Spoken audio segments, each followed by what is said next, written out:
Hi guys, thanks for tuning into this Diagnostic World video. In this video we're just going to do a quick demonstration of the iCarsoft i930. The kit is available at Diagnostic World. It's www.diagnostic-world.com.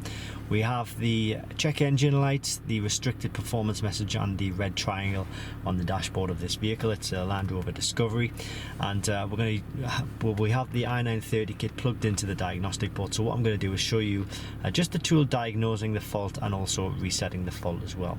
So we're going to click onto Diagnose, which is the top option, click onto Land Rover, and we're going to go through the menu system and just basically select our vehicle. It might connect this way. There's a couple of different ways to connect. I think the reason why that hasn't connected there is because it probably needs a software update. I know the newer software will certainly connect, but if it doesn't connect that way first time, then just go into the OBD2 menu. I promise you the updated software does connect.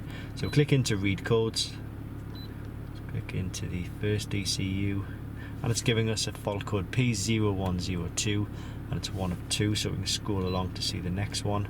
It's exactly the same, it's just one of them is current and one of them is pending. So we've put a new MAF or mass airflow sensor in the vehicle here, but that alone will not get rid of the warning messages. To do that, we do need the diagnostic tool to click on Erase. So once I click on this, just keep an eye on those warning lights there.